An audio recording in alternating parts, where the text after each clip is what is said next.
گزارش‌های جالب و شنیدنی از تحولات تاجیکستان، روسیه و جهان در برنامه اطلاعاتی خبر. همه روزه با پخش مستقیم از استودیوی مرکزی رادیو مهاجر. درخواست، پیشنهاد و یا اطلاعی دارید، پس می‌توانید با ما دوام 24 ساعت با شماره 8967 111 56 46 در تماس باشید. رادیو مهاجر، بگذار تا بگویم.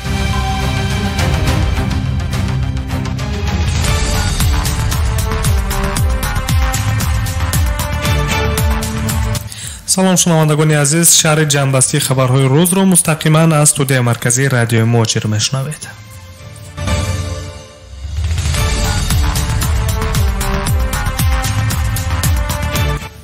سروزیر اسرائیل بنیامین نتانیاهو ایران را با دروغگویی متهم کرد. نتانیاهو امروز داشته است که ایران از آغاز می‌دانست که موشک ارتش کشور خودش طیاره بوئینگ 737 اوکراین را سقوط داده است. و همچنین امروز داشته است که ایران با این عملش نه تنها اوکراین بلکه همه آن کشورهایی را که شهروندانش در این فاجعه به هلاکت رسیدند دروغ محض گفته است. سروزیر اسرائیل در حال ایران را با دروغگویی متهم می‌کند که پرزیدنت ایران حسن روحانی پس از چند روز چالش‌ها اعلان داشت که طیاره مذکور نیروهای هوایی و ضد هوایی موشکی سپاه پاسداران کشورش اشتباهاً سقوط داده است. پرزیدنت ایران حسن روحانی حادثه به عمل آمده را خطای انسانی عنوان کرده به نزدیکان همه فوتیدگان و کشورهای آنها اظهار همدردی کرد. خاطررسان می‌کنیم که هفته گذشته صبح 8 ینور در ایران هواپیمای مسافربر بوئینگ 737 سقوط کرده بود. طیاره مذکور بعد یک ساعت تأخیر به پرواز آماده شد و از میدان هوایی امام خمینی در نزدیکی شهر تهران به سمت اوکراین پرواز نمود، ولی بعد چند لحظه به هوا برخاستنش محرک آن آتش گرفت که سرنشینان نتوانستند طیاره را به خوف به زمین فرو نشانند. گفته می شود که طیاره مذکور با 176 نفر مسافر و هیئت سرنشینان سقوط کرد که همه آنها به هلاکت رسیدند. طبق معلومات در داخل طیاره شهروندان ایران 71 نفر، شهروندان کانادا 73 نفر، آلمان 4 نفر، شهروندان بریتانیا کبیر 3 نفر، شهروندان شوئد 8 نفر و شهروندان جمهوری اسلامی افغانستان 6 نفر قرار داشتند. تنش‌ها بعد از سقوط هواپیما بر اوج رسیده بود و چند از کشورهای جهان از جمله آمریکا و کانادا ایران را در سقوط هواپیما گناهکار دانستند.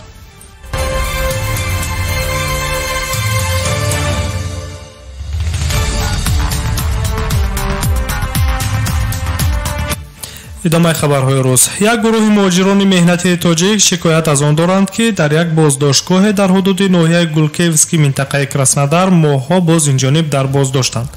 آنها ادعای آن را دارند که با قرار دادگاه باید در مدت 10 شبانه روز اخراج می‌شدند، ولی آنها نه 10 شبانه روز بلکه ماه‌هاست این جانب در بازداشتند و کسی از مسئولان نیز به آنها مسئله را شرح نمی‌دهد که برای چه آنها آزاد و یا اخراج نمی‌شوند. رادیو آزادی از قبل چند تن از مهاجران بازداشت شده نویسد که بازداشتگاه موقتی شهروندان خارجی در ناحیه گولکیویچ کراسنودار 15 نفر زادگان جمهوری تاجیکستان قرار دارند. اما مسئولان سفارت تاجیکستان در روسیه گفتند که وضع را از نزدیک پیگیری دارند و شهروندان تاجیکستان در این بازداشتگاه نه 15 نفر بلکه 7 نفر میباشند و بعضی از آنها پیش از سال نو میلادی و یک قسمش بعد از سال نو میلادی دستگیر شدند که همه آنها با ویران کردن قاعده‌های بود و باش در حدود مرزی و مأموری روسیه گناهکار شدند. مهاجرانی که ادعا دارند حکم دادگاه در نسبتشان صادر گردیده است و باید از روسیه اخراج می شدند و ماها باز این جانب در بازداشتند، معلوم نیست که کی به تاجیکستان اخراج خواهند شد.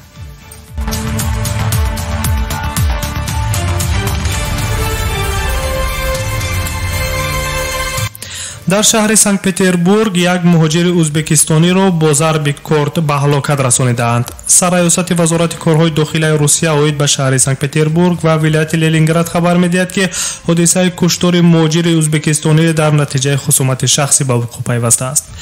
در ناحیه واسیلی استروفسکی شهر سنت پتربورگ یک نابالغ شب 11 ینور در حالت مستی در دایره خصومت شخصی پدراندرش را که شهروند جمهوری ازبکستان بوده است با کورد به قسمت‌های حیاتاً مهمش میزند که جبر دیده در جای حادثه به هلاکت میرسد.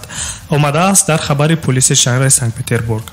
عاید حادثه به عمل آمده کمیته تفتیشاتی شهر سنت پتربورگ با علامت ماده 105 کدکس جنایتی فدراسیون روسیه کشتار پرونده جنایی آغاز کرده تفتیش ادامه دارد.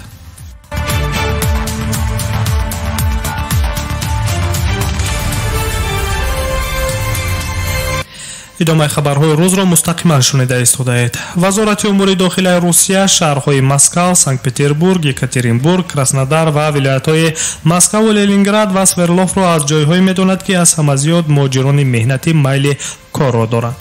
тибқи иттилои вазорати корҳои дохилаи Федератсияи Русия аз моҳи январ то сентябри соли 2019 дар Москав 335,5 адад патент барои кор ба муҳоҷирон доданд, ки муҳоҷирони меҳнатӣ аз Ӯзбекистон дар гирифтани патент ҷойи аввал ва муҳоҷирони меҳнатӣ аз Тоҷикистон мақоми дуюмро касб мекунанд. дар шаҳри Санкт-Петербург ва вилояти Ленинград бошад дар соли 2019 муҳоҷирони меҳнатӣ 190,000 адад патент барои кор гирифтанд. дар вилояти Москав бошад ин шумора ба 168,2 мерасад. агар ба маълумоти умумии пешниҳод намудаи вазорати умури дохилаи Русия нигарем, дар тамоми қаламравии ин кишвар муҳоҷирони ӯзбекистонӣ соли гузашта 835,000 адад патент барои кор гирифтанд, ки ин дар баробари шаҳрвандони дигар давлатҳо мақоми аввал мебошад. тоҷикистониҳо бошад дар соли 2019 416,2 патент гирифтанд.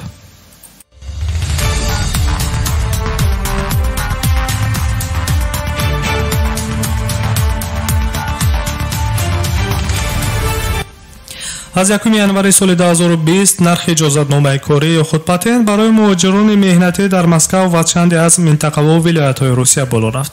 нархи моҳнаи патент дар соли 2019 дар пойтахти Русия 5000 рублро дар бар мегирифт, вале бо оғоз гардидани соли 2020 моҳона пули патенти муҳоҷирон дар Москав ба 350 рубл боло бурда шуд, ки айни ҳол 5350 рублро дар як моҳ ташкил медиҳад. дар шаҳри Санкт-Петербург низ нархи патент боло рафта барои як моҳи пардохтӣ дар соли 2020 4000 рубли русӣ муқаррар гардидааст. аз ҳама қиматтарини нархи пардохти патент дар вилояти худмухтори Ямало-Немецкӣ мебошад. муҳоҷироне ки дар ҳудуди ин вилоят кор мекунанд барои як моҳи соли 2020 бояд 9275 рубл моҳонаи патент маблағ пардохт кунанд. моҳонаи аз ҳама арзони патент барои соли 2020 дар ҷумҳурии Осетияи ҷанубии Русия мебошад, ки барои як моҳ 3220 рубл муқаррар гардидааст. доштани патент ба муҳоҷирони меҳнатӣ аз Тоҷикистон дар баробари шаҳрвандони Ӯзбекистон, Молдова, Украина ва Озарбойҷон ҳатмӣ мебошад.